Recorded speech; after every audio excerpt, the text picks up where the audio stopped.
இயேசுக்கே புகழ், இயேசுக்கே நன்றி, மரியே வாழ்க. எனக்கு 2 பசங்க உண்டு. அதில் மூத்த பையனுக்கு கல்யாணம் ஆகிறதுக்கு கொஞ்சம் நிறைய இடங்களில் பெண்ணு பார்த்து ஒரு 1.5 வருஷமாக சரியாக அமையலை. ஆனாலும் அந்த நேரத்தில் நான் ஸ்கூலில் வாத்தியாராக இருந்துகிட்டு இருந்தேன். இப்போ ரிட்டையர்ட் ஆகிட்டேன்.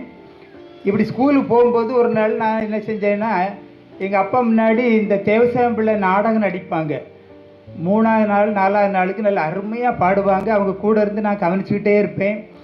அந்த பாட்டெல்லாம் நான் பின்னாடி இருந்து படிக்கக்குள்ள. ஆனால் நான் ஒரு நாள் நாடகத்தில் நான் நடித்ததும் இல்லை, எங்கள் அப்பாவும் நடின்னு சொன்னதும் இல்லை. அவங்களோட சரி, ஆனால் அவங்க அருமையாக நடிப்பாங்க. எல்லாருக்கும் தெரியும், எங்கள் ஊரில் உள்ளவங்களுக்கு அவங்க படிக்கிறாங்கன்னா அந்த நாடகத்தை பார்க்குறதுக்கு ஆர்வமாக வருவாங்க. அப்போ அதில் என்ன வரலாறு வரோன்னா, 24 அதிகாரிகள் தேவசகாயம் பிள்ளைய பாதை செய்வதாக அதில் சொல்லப்படும்.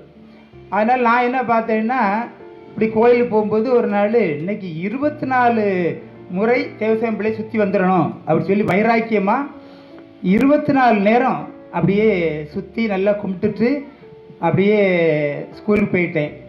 அப்புறம் கொஞ்ச நாள்லே பையனுக்கு அருமையான அவனுக்கு ஏற்ற ஒரு துணையை தேவசம்பிள்ளை ஐயா தேடி தந்தாங்க. தேவசம்பிள்ளை ஐயாவுக்கு நன்றி, இயேசு ஆண்டவருக்கும் நன்றி, மரியே வாழ்க. தேவசகாயரே உமக்கு நன்றி, இயேசுவுக்கே புகழ்.